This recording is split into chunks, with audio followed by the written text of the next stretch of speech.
27. 27 glifos, 27 grafos, 27 letras, 27 muñequitos, 27. Solo se necesitan 27 en el idioma español para mezclarlos y crear lo que sea. Para odiar, para amar, para crear fantasías, para crear ilusiones. 27. Solo 27 se necesitan. Buenas noches, ¿cómo están? Bien, bueno, bienvenidos aquí a la Petit Mort. Como les contaba Jota, esto es un montaje de cuentería experimental que combina básicamente dos pasiones de las muchas que yo tengo. Pues tengo como tres grandes pasiones: los juegos de mesa, la cuentería y desde el 2018 la caligrafía, ¿cierto? Entonces combina esas cosas y para poder trabajar con la caligrafía pues trabaja con esas 27 grafos, glifos y todas esas cosas que les dije. Y básicamente, pues ustedes lo saben, esos 27 muñequitos conforman el abecedario. Y cuentan los que saben contar cuentos que hace mucho tiempo,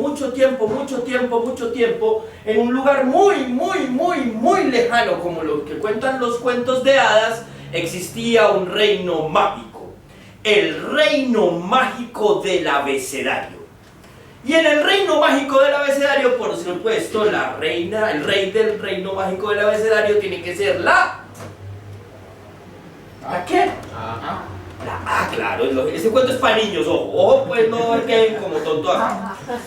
El reino mágico del abecedario, el rey es la A, pues es evidente, está de primero, ¿cierto?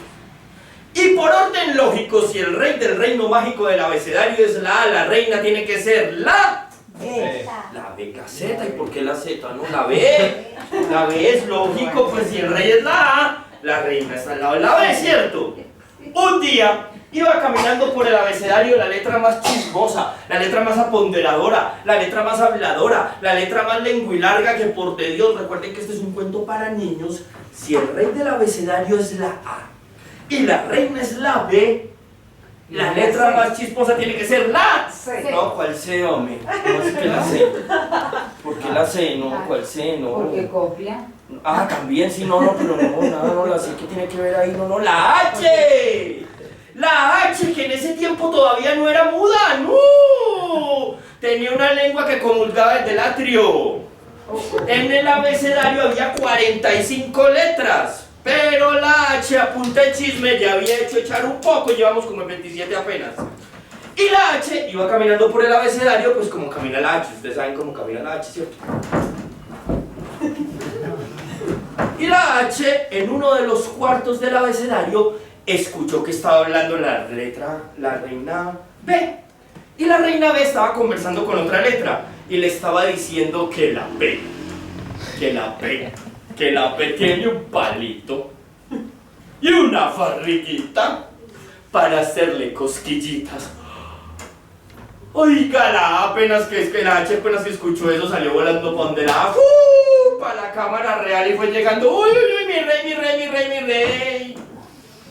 Pa' mí que te están poniendo los cachos. Te van a poner una tilde para este lado y otra tilde para este otro lado. Oiga, pero la A, que sabía que la H era bastante lengua y larguita, le fue diciendo: a ver, de su chismosería y a ver y cuente bien qué fue lo que escuchó. No, mi rey, no me haga nada, es que mire, yo estaba muy tranquilita caminando por el abecedario, pero así sin buscar chisme, porque a mí no me gusta el chisme, pero me entretiene.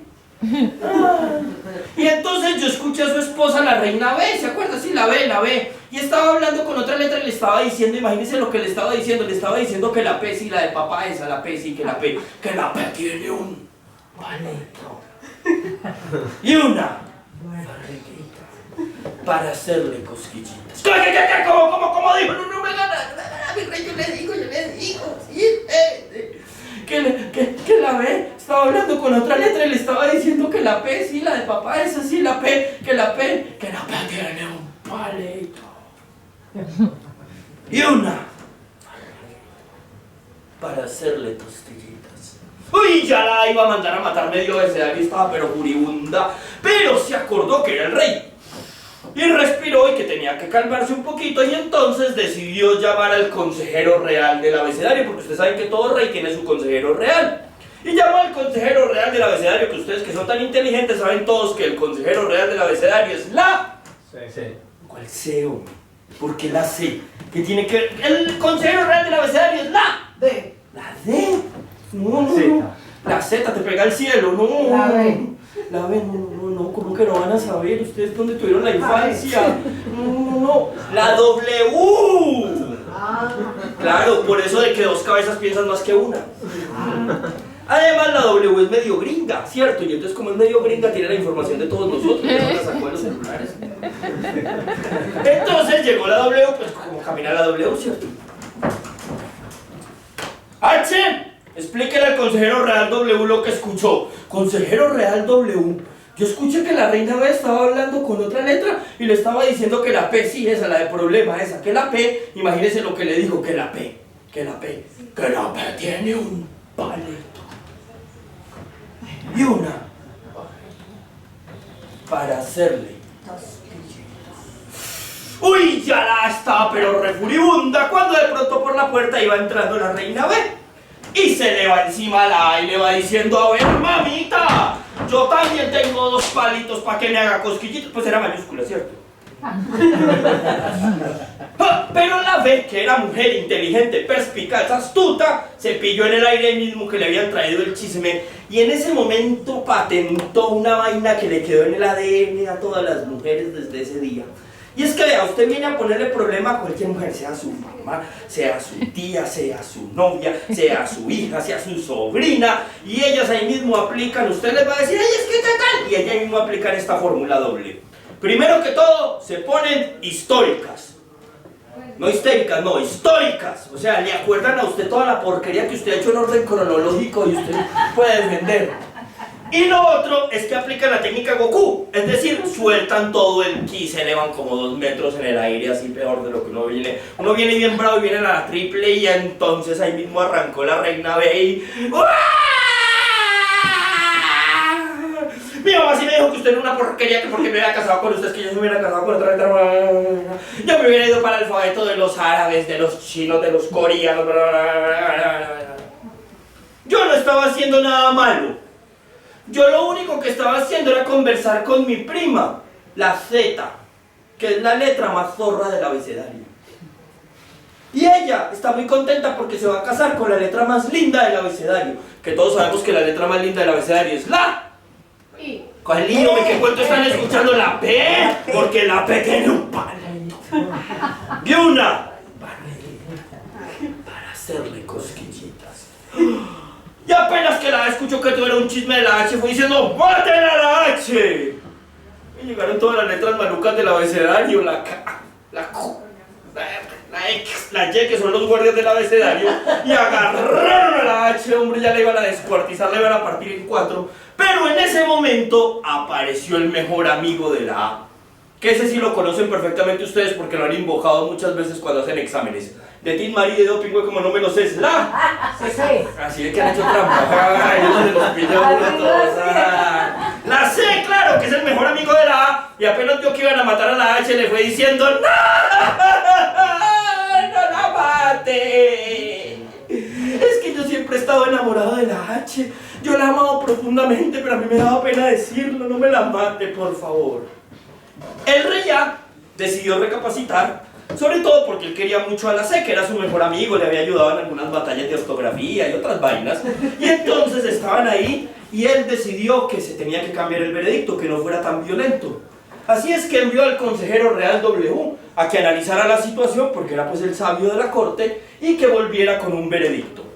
Y a eso de la media hora apareció el consejero real W con el siguiente veredicto.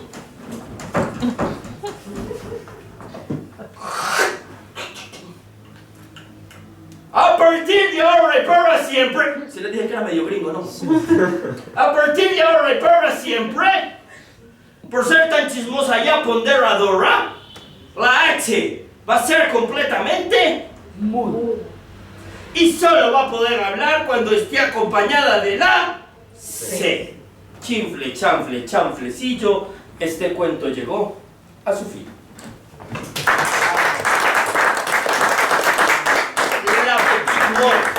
la pequeña muerte. La petite mort viene del francés y quiere decir ese momento refractario en donde aparece el orgasmo. Ese momento que pasa en el momento preciso donde viene el orgasmo y pasa el placer. Ese momento es tan rápido, tan pequeño y tiene una razón de ser. Si fuera más largo incluso podríamos morirnos, ¿cierto? No sé si han escuchado, por ejemplo, que los cerdos tienen un orgasmo como de 20 minutos, ¿cierto? Si eso le pasara a un ser humano se moriría, no resistiríamos. Entonces en francés ese momento refractario, ese momento tiene un nombre muy bonito que es la petite mort, ¿cierto? Y de eso, ¿por qué ese nombre para este montaje? Porque de eso se tratan estos cuentos que van a escuchar ahora. Son cuentos que a veces son tan rápidos que ni siquiera pasan de una o dos frases. Son cuentos como un orgasmo, que se va, llega, extasía y se va. Así es que no tengan pena porque con estos cuentos sucede una cosa, son lo que se conoce como cuento breve o microcuento, y muchas veces sucede una situación, y es que usted lo oye y usted dice, no entendí. ¿Cierto? Yo sí soy muy tonto, ¿cierto? Yo que estudié en la Universidad de Antioquia Economía, ¿sí? Entonces, maestría en Economía, entonces doctorado, entonces no entendí. Entonces la gente viene y aplaude. La de al lado, pues placa, ellos dos están ahí muy enamoraditos y todo, llega ella por dentro y dice, ¿este entendió y yo no? ¡Oh! Este bobo que ya aplaude. Todos aplaudimos y no pasa nada, el cuentero tampoco entiende el cuento porque eso se trata la vaina, listo. Entonces empecemos con estos cuentos. 27, solo son 27 grafos, glifos, como los quieran llamar, que conforman todo un universo.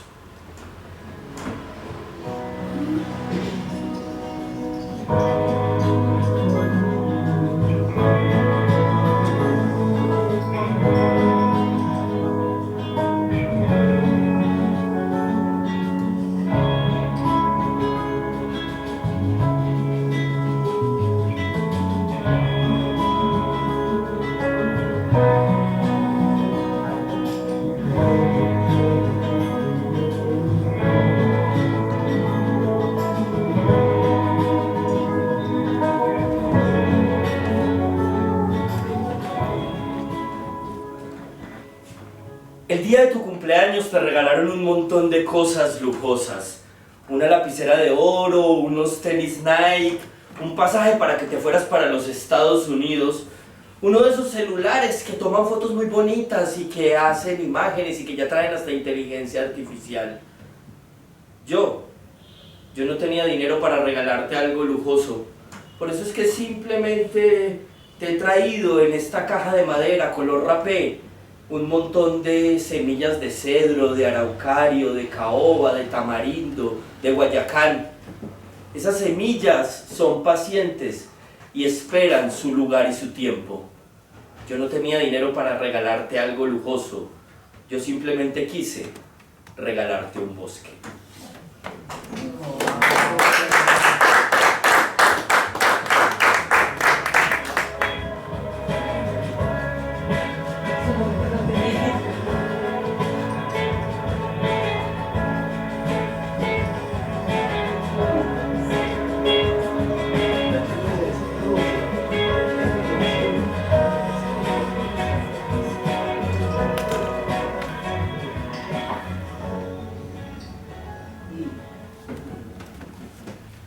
Allí estaba la mujer en la habitación, llorando en un mar de lágrimas porque su hermana había muerto.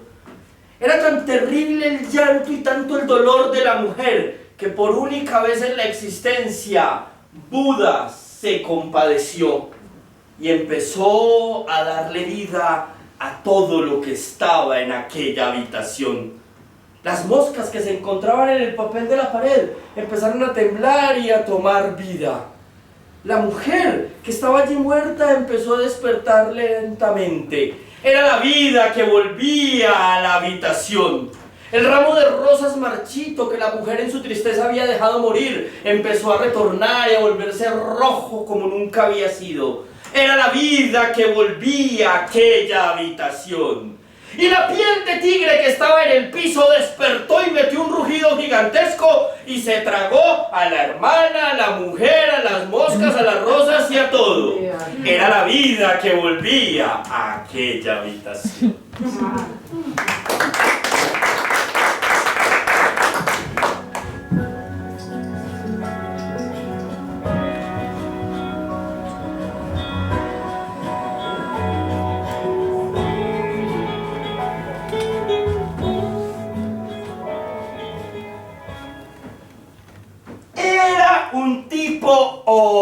original.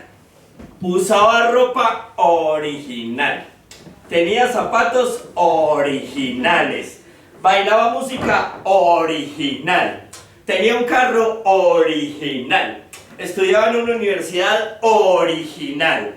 Y ya, tiempo después, no se diferenciaba de los demás originales.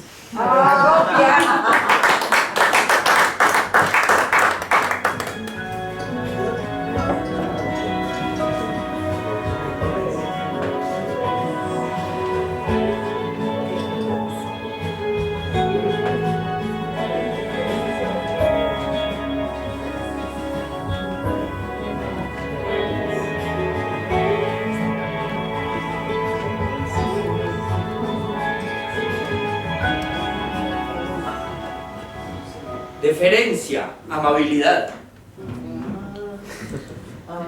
Cuelga tú. No, cuelga tú. Ay, no, cuelga tú. No, cuelga tú. Ay, no, cuelga tú. Bueno, cuelga tú pues. Ay, no, cuelga tú. Y por fin, el primero colgó. Y luego colgó el otro. Y luego volvió a colgar el otro. Y luego volvió a colgar el otro. Y luego volvió a colgar el otro. Y así, los dos verdugos terminaron con todo el trabajo que les había quedado ese día.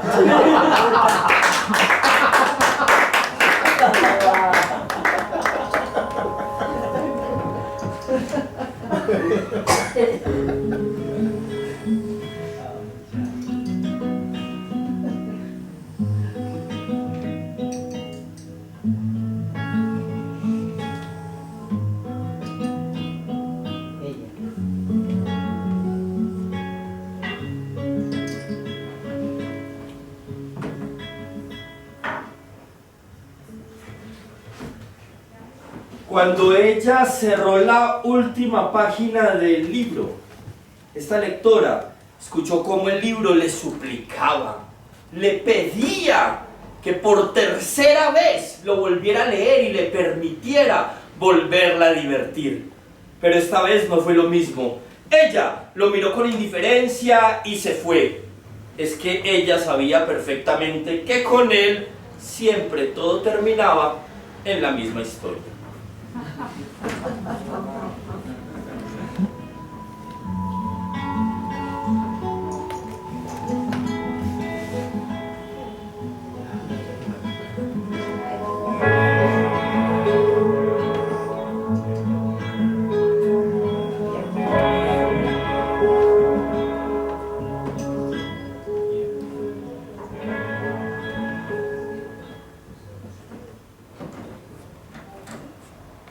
En medio del fragor de su codicia, Mr. Bob Ford explotó en miles de pedazos y voló en el aire, porque se dio cuenta muy tarde que la gallina de los huevos de oro que estaba destripando lo que tenía en realidad eran huevos de pólvora.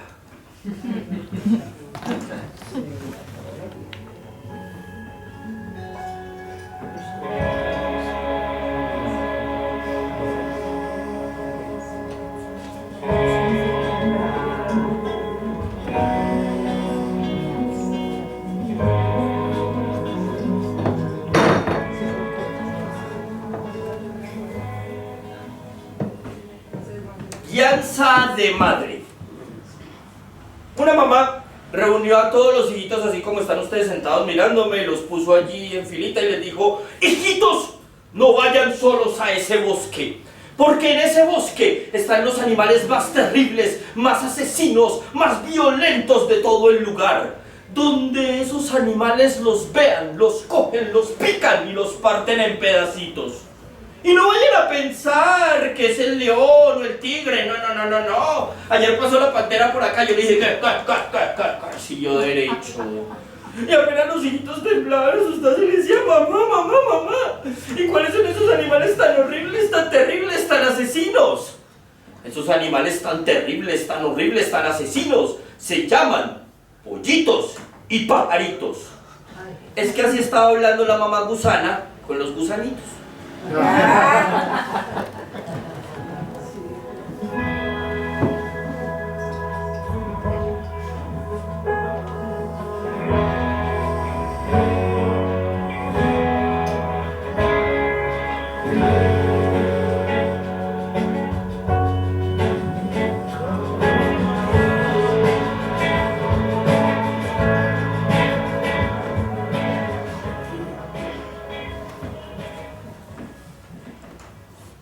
En el fondo del baúl de los recuerdos de una hermosísima joven que se acababa de suicidar, se encontró la siguiente carta de despedida.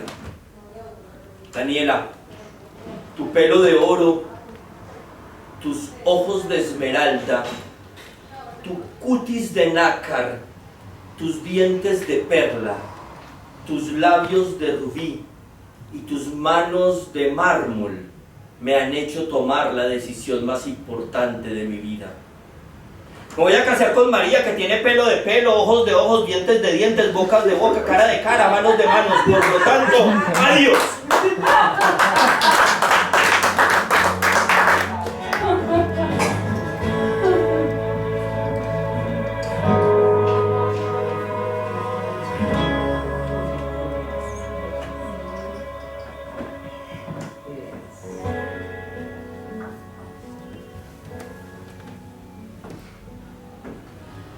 Los detectives estaban aterrados. Ya llevaban varias semanas, ya se acercaban al mes de investigación y no podían encontrar la razón de aquel crimen. Y es que eran muy expertos y eso les dolía aún más porque habían investigado millones y millones de situaciones y siempre habían encontrado alguna explicación lógica, pero esta vez no era así. La escena del crimen era muy sencilla: un escritorio, un famoso escritor y su cabeza reventada de 2 tiros allí, en aquel lugar, sobre el último manuscrito que estaba escribiendo. Lo extraño fue que la habitación estaba completamente tapiada por todos lados, casi que cerrada. Si no hubiera sido por el terrible olor que los vecinos empezaron a sentir, nadie se hubiera dado cuenta de aquel crimen. Y así fue. El crimen, tiempo después, fue considerado lo que llaman un caso frío, ¿cierto? Un cold case, porque nunca encontraron una explicación para aquel crimen. Nunca se enteraron que las ideas del escritor habían hecho todo. Nunca comprendieron que el asesino estaba en la página 217 del manuscrito.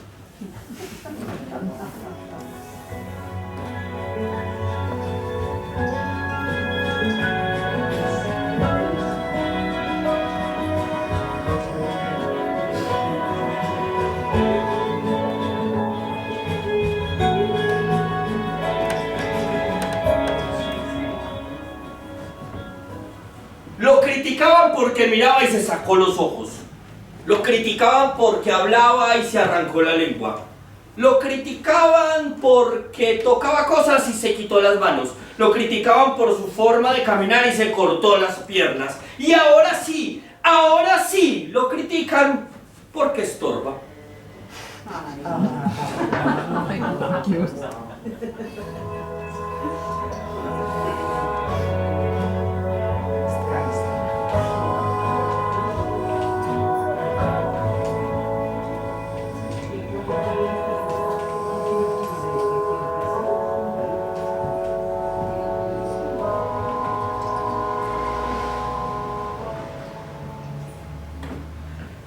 Dijo el pollo Chiras cuando lo iban a matar: "Tese atenta, mi señora, ponga el agua a calentar. Un carbón echa a la estufa y no deje de soplar, que nos va cogiendo el día y el señor viene a almorzar. Pero una cosa le pido, yo le quiero suplicar: no me tuerza usted el pescuezo como lo hace Trinidad. Hay 1000 formas más humanas de dormir a un animal y dejar que el sueño dure por toda la eternidad. Cumpla pues, buena señora, mi postrera voluntad y despácheme prontito, sin dolor y sin crueldad". La señora, que era ama de intensa caridad, se quedó muy confundida con oír lo dicho atrás. Estudió el asunto a fondo, consultó una autoridad, se leyó varios volúmenes en inglés y en alemán, compró frascos, ingredientes, un termómetro, un compás, 2 agujas hipodérmicas y no sé qué cuántas cosas más. Y entre ensayos y preguntas con tubitos de cristal y en consultas y consultas todo el tiempo se le va. Mientras tanto el pollo Chiras grita alegre en el corral: "¡Tese atenta, mi señora, ponga el agua a calentar!".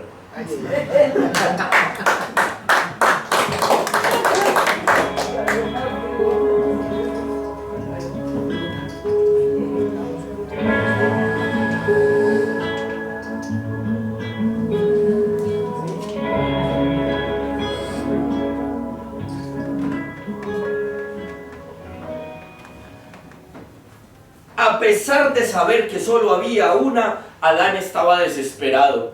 Porque es que ya era la tercera vez esta semana que Eva le reclamaba si era que tenía otra, que qué le estaba haciendo, que ya no era tan detallista, que si era que estaba con alguna otra a pesar de que no hubiese ninguna, porque no le daba nada. Y es que vean, Adán era hombre, la neurona apenas le alcanzaba para cualquier cosita que le había dado. Así es que Adán se fue a buscar por todos lados, por todos lados, por todos lados, y un día observó la luna y dijo, este es el regalo. Y decidió bajarle la luna a Eva. Pero Dios le dijo, no, ¿cómo vas a hacer eso? Por Dios, por mí, no. No te puedes llevar la luna es colectiva, no la puedes sacar para todo el mundo. Yo sé que suena muy petrista, pero no importa. No, la luna es de todos. Pero entonces, ¿qué hago? Preguntó Adán. ¿Por qué en tu inmensa sabiduría no me explicas lo que tengo que hacer para complacerla? Y el pobre Dios quedó más embalado porque él tampoco tenía mujer. Entonces se pusieron a pensar juntos y a Dios se le ocurrió una idea en su omnisapiencia, en su omnipotencia, que por qué en vez de toda la luna no le regalaba un pedacito de la luna. Y a Adán le pareció una muy buena idea y a Eva le pareció muy buena idea cuando le llevó aquel pedacito de la luna que parecía un quesito y ella se sintió completamente enamorada de que él le hubiese regalado una luna. Y cuentan los que saben contar cuentos que desde ese día los cuenteros, que somos los poseedores de la verdad, sabemos que todo eso es tonterías que nos enseñan, que cuarto menguante, cuarto creciente, luna nueva, todo eso es basura. Lo que pasa cuando salgan a la calle y vean que a la luna le falta un pedazo o le sobra otro, es que muy seguramente en algún lugar del mundo hay algún enamorado que está conquistando a su amada con pedacitos de luna.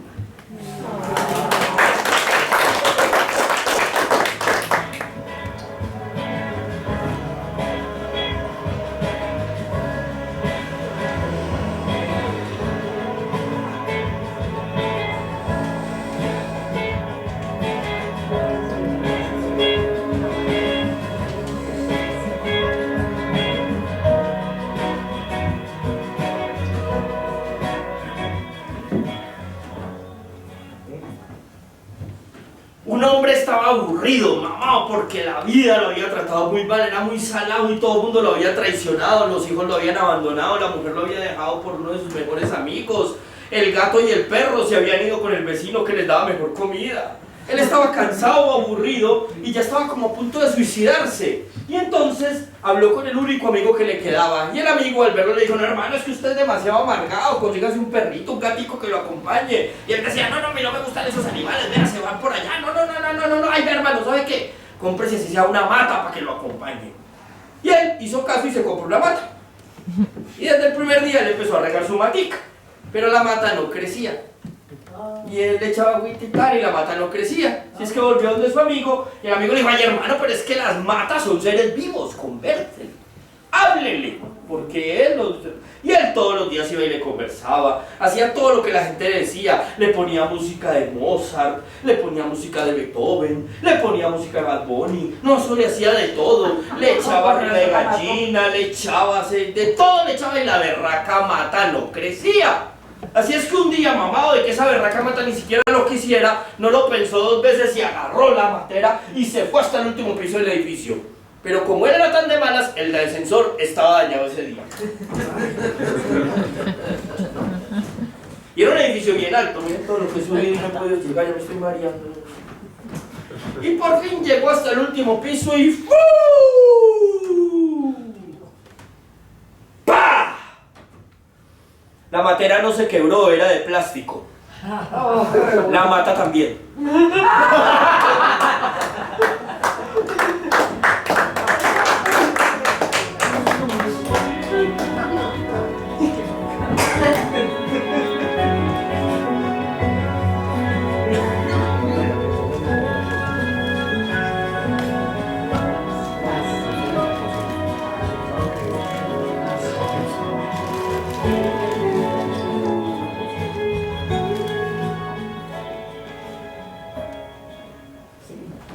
Había una vez, había otra vez, se conocieron, se enamoraron hicieron el amor muchas y muchas veces y tuvieron un montón de hijitos que se fueron por todo el mundo y que se fueron por todos los lados metiéndose en la mente de todas las personas, y es por eso que casi todos los cuentos empiezan con había una vez.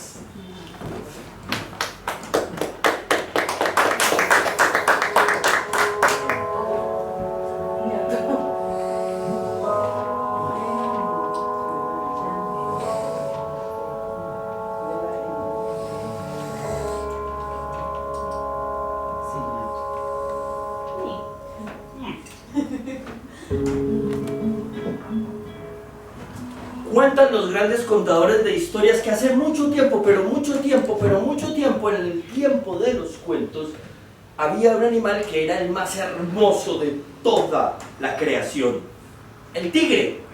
Y el tigre no era como lo conocemos hoy en día, no solamente era poderoso, hermosísimo, como era fuerte, poderosísimo, el más fuerte de todo, cual león, cual jaguar, era el tigre, pero había una cosa que era algo distinta y por la que él se enorgullecía: su hermosa nariz. Tenía una nariz hermosísima, respingada, que era la envidia de todos los animales de aquel lugar.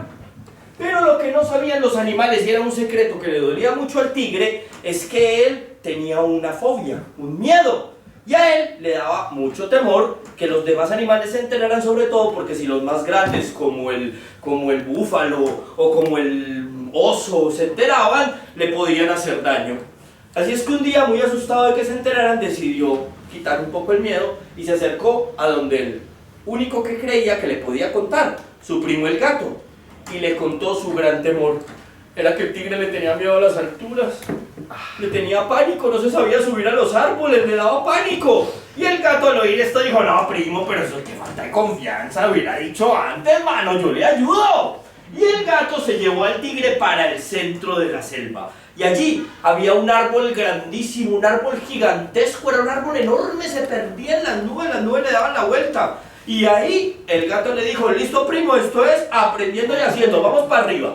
Y empezaron a subir aquel árbol. El pobre tigre estaba muerto del susto, apenas subían y cruzaron las nubes y seguían subiendo. Y cuando llegaron a la copa de aquel inmenso árbol, el tigre esperaba que el gato pues le explicara, ¿sí o no? Pues lo más lógico: venga, explíqueme tal, y cómo va a ser la técnica y toda la... ¿Cuál técnica ni qué técnica? El berraco trotó le dijo: bueno, primo, de una para abajo es que es. Y arrancó ese gato para abajo de ese tronco. Y el tigre, sin saber qué hacer, iba detrás de él. Y el gato iba, pero el gato era muy maldadoso. Era muy maldadoso como lo conocemos hoy en día. Y faltando unos centímetros para llegar al piso, el gato simplemente ¡pum!, salió corriendo, brincó de frente y se fue. Pero el tigre, que no sabía cómo era, siguió derecho y ¡paquete! Se reventó la cara ahí en el piso. Cuando el pobre tigre se levantó y se vio allá todo ensangrentado en el lago cercano, se llenó de rabia e hizo un juramento y empezó a gritar por toda la selva: ¡gato! ¡Yo te tengo que encontrar! ¡Yo te voy a oler! Cuando tú cagues voy a oler tu mierda y allá iré a comerte. Y cuentan los que saben contar cuentos que desde ese día el tigre ya no tiene la hermosa nariz. Tiene esas ñatas que le conocemos hoy en día, aplastadas. Y que es también por eso que los gatos todo el tiempo, cuando van al baño, tapan lo que hacen, para que el tigre no los huela y no los pueda capturar.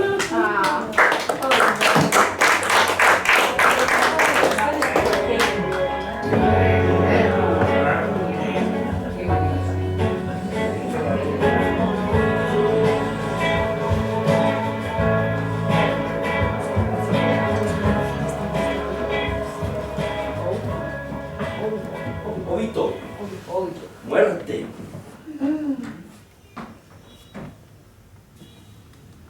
Allí estaban, en medio del mercado. El empleado más fiel del visir estaba, como todos los días, comprando el mercado para hacer el almuerzo, cuando de pronto, al otro lado de la calle, la vio. Era la muerte, que con mirada amenazante lo observaba. Él se aterró, Él era muy joven y quería mucho la vida, y así fue donde su amo, el gran visir, y le contó. El amo, sin pensarlo dos veces porque era su criado más querido, le dijo que tomara una bolsa de dinero y que agarrara el mejor caballo de todos y que se fuera volando a Samarra, que no se quedara en aquel lugar. Y así lo hizo, y se fue. El visir quedó muy tocado por esta situación y se fue al mercado y empezó a mirar, hasta que la vio allá. Allá estaba la muerte y se le acercó y le dijo que por qué le había hecho un gesto amenazante a su siervo. A lo que la muerte, muy extrañada, le dijo: no, yo no le hice ningún gesto amenazante. Lo que pasa es que con mi carita, que no tiene muchas expresiones, tal vez se confundió. Yo lo que estaba haciendo era un gesto de duda, de desconcierto, porque no entendía qué hacía él en un lugar tan lejano cuando esta noche él y yo tenemos una cita en Samarra.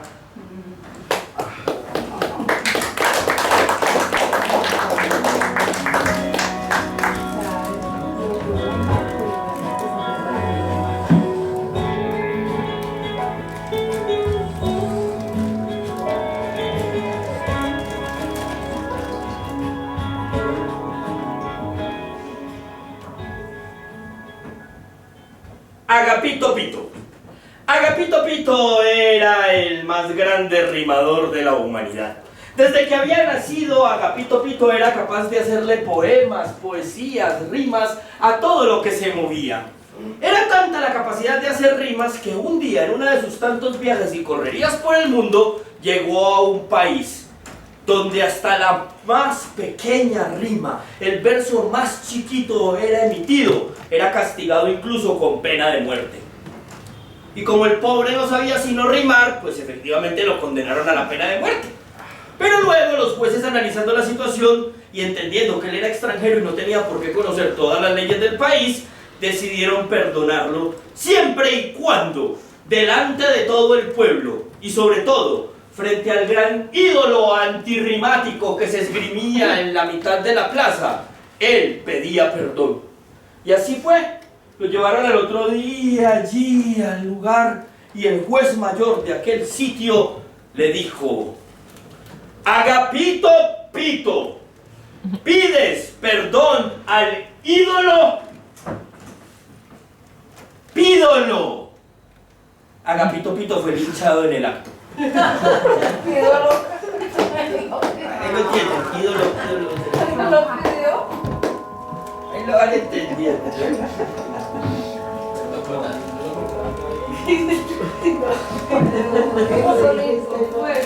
cuántos minutos. ¿Qué?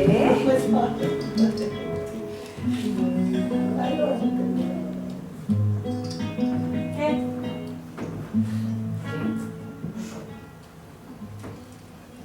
¿Qué será lo que pasa? ¿Qué será lo que sucede? ¿Qué le estarán sucediendo a mis ojos que desde ayer mi osito de felpa cada vez se parece más a ti?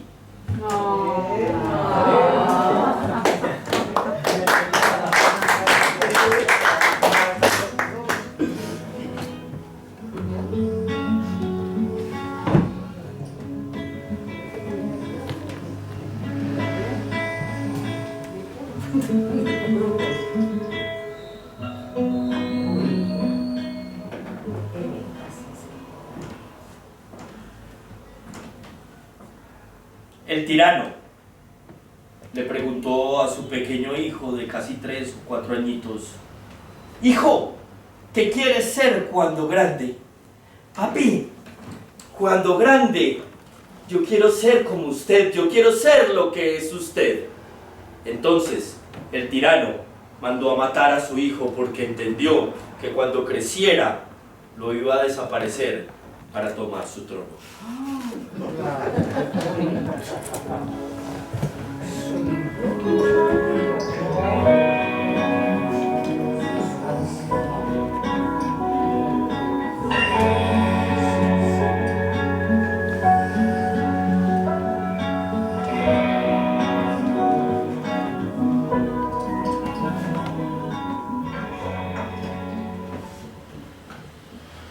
Y Ella estaba muy asustada, estaba aterrada, era la primera vez que lo hacía. Así que con mucha timidez y con mucho temor, lo tomó delicadamente, más suave tal vez de lo que debía.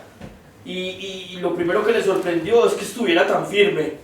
Así es que despacio se llevó el orificio a la boca y empezó a succionar, pero con mucha timidez, muy despacio. Y eso la empezó a frustrar, como que no pasaba nada, como que no sucedía nada. Y entonces decidió cambiar de actitud. Lo tomó con fuerza y empezó a succionar con fuerza, y allí el líquido llegó hasta su boca. Y como toda una profesional, cogió el tubito y lo metió al tarro, escupió la gasolina que le quedaba en la boca y estaba contenta, estaba feliz. Sifonear gasolina desde el tanque era lo último que le faltaba para probar su taller de mecánica.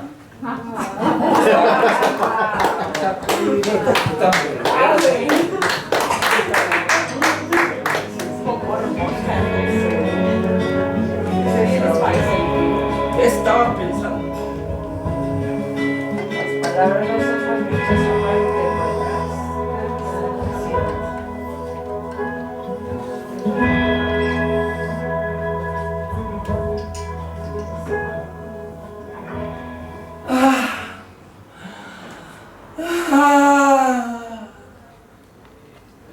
¡Qué bien la hemos pasado!, dice la mujer, relamiéndose como una gata al sol, con las piernas aún abiertas, mientras que el ángel levanta el vuelo.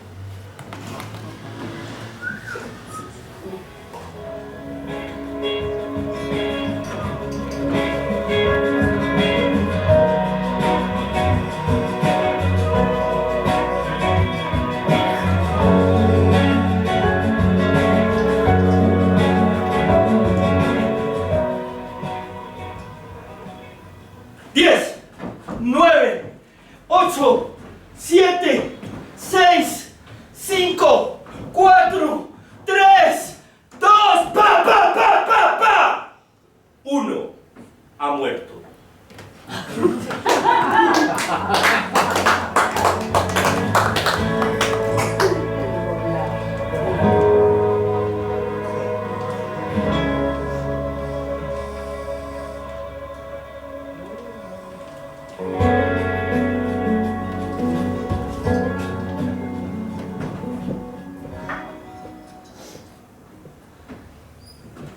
Y me paré en el borde del abismo y sentí una sensación de vacío en mi estómago y quise volar. Y no lo pensé dos veces y me lancé. Y empecé a bajar y a volar en medio de dobles tirabuzones, triples vueltas mortales, mientras detrás mío escuchaba una voz gruesa y 3 golpes que decían ¡pa, pa, pa, pa! Mosco, hijo de puta.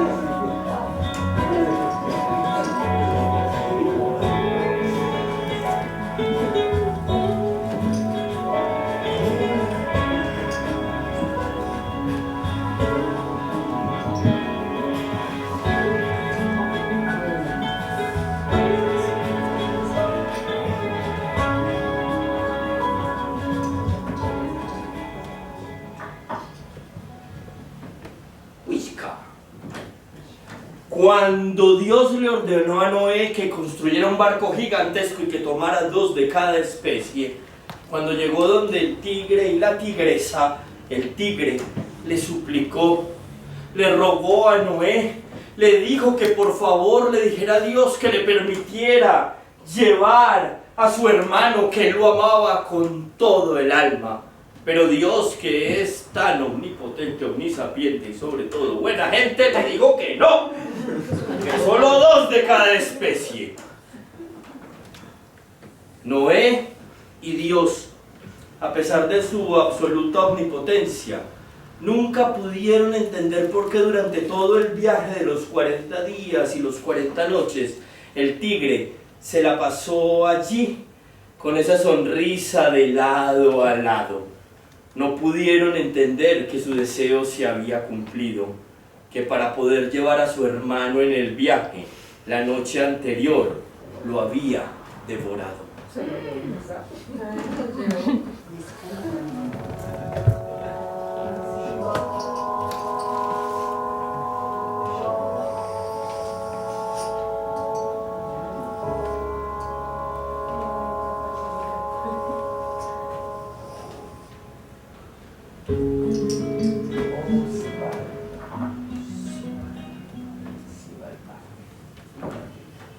¡No te aguanto más! ¡Hemos terminado! Por favor, no lo hagas, no me dejes, que no. Ya no quiero nada contigo.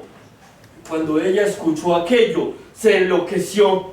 Empezó a caminar como una loca y le dijo que se iba a matar, que se iba a suicidar. Y él le dijo, no, pues haz lo que se te dé la gana. Estoy cansado de tus escándalos. Así es que ella empezó a caminar por todos lados y encontró un altísimo puente y de allí se lanzó. Luego, sin pensarlo dos veces, se colgó de una cuerda durante varios días, pero cuando se dio cuenta que no se moría, se bajó de ella y luego se tomó un frasco de veneno y se le tiró un tren, pero nada funcionaba. Y así pasaron los días hasta que ya se dio cuenta que nada iba a funcionar. Tomó su herramienta, la afiló, se puso su capa y salió a trabajar. Y de esta historia aprendió dos lecciones: que la muerte sí se puede enamorar, pero que nadie se muere de amor.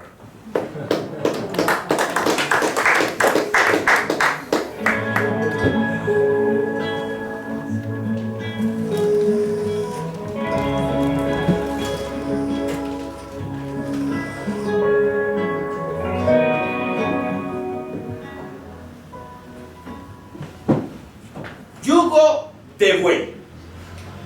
Cuentan en la literatura de Persia, de India, de Arabia, que había un personaje mágico, un personaje de la tradición oral, que sabemos que es de la tradición oral porque está en diferentes culturas con diferentes nombres. Su nombre era Nasruddin Hoxha. Y Nasruddin, para que me entiendan, es como el Cosí acá de nosotros, ¿cierto? Es como un vivo bobo que al final de cuentas termina siendo el más inteligente. Y que a veces todo el mundo le ve la fama de bobo, pero a veces también en muchas historias tiene la fama de ser el más sabio. Y en esta historia tenía esa fama de ser muy sabio. Y un día un joven se acercó hasta la casa de Nasruddin y le preguntó: maestro, tengo un dilema. Contéstame lo siguiente: si un hombre, y tú de unos 80 años, se casa con una mujer menor que él, y tú de unos 20 años, ¿él y ella pueden llegar a tener hijos? Buena pregunta, interesante. Todo depende, hijo mío, todo depende. ¿De qué depende, maestro Nasruddin? Todo depende de que el señor de 80 años tenga un vecino de 20 años.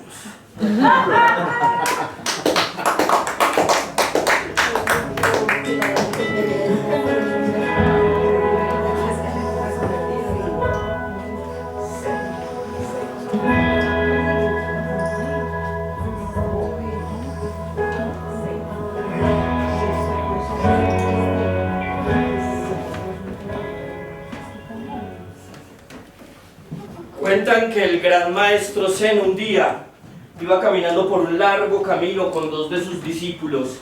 Llevaban horas y horas caminando en plena meditación, sin ninguna palabra, solo observando el camino, cuando de pronto el maestro Zen se paró y dijo una de sus grandes enseñanzas. Mirando a sus dos discípulos les dijo: he caminado y no he caminado por ese camino. A lo que uno de los discípulos, muy consternado, creyéndose pues ganar el favor de su maestro, le dijo: yo también. El otro, sin saber qué hacer, simplemente los miró y les dijo: yo tampoco.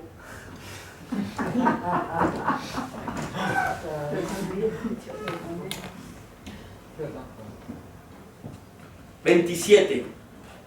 27 glifos, 27 grafos, 27 muñequitos que crean historias, que crean novelas, que crean poemas, que crean palabras.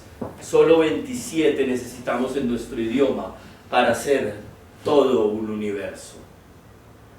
Acojo en mi hogar palabras que he encontrado abandonadas en mi palabrera.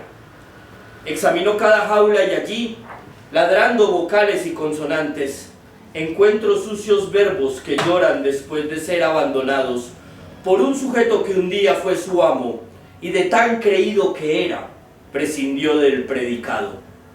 Esta misma semana han encontrado un par de adjetivos trastornados, a 3 adverbios muertos de frío y a otros tantos de la raza pronombre que sueñan en sus jaulas con ser la sombra de un niño. Señalo entonces a las palabras que llevan más días abandonadas y me las llevo a casa. Las vacuno de la rabia y las peino a mi manera como si fueran hijas únicas, porque en verdad todas son únicas. Acto seguido y antes de integrarlas en un parvulario de relatos o canciones, les doy un beso de tinta y les digo que si quieres ganarte el respeto, nunca has de olvidarte los acentos en el patio. A veces le pongo a mis palabras diéresis de colores, imitando diademas, y yo solo observo cómo juegan en el patio de un poema. Casi siempre te abandonas muy pronto, demasiado pronto, y las escuchas en bocas ajenas, y te alegras, y te enojas contigo mismo, como con todo lo que amamos con cierto egoísmo. Y uno se queda en casa, inerte y algo vacío, acariciando aquel vocablo mudo llamado silencio, siempre fiel, siempre contigo. Pero todo es ley de vida, como un día me dijo el poeta Halley: si las palabras se atraen, que se unan entre ellas, y a brillar, que son 2 sílabas.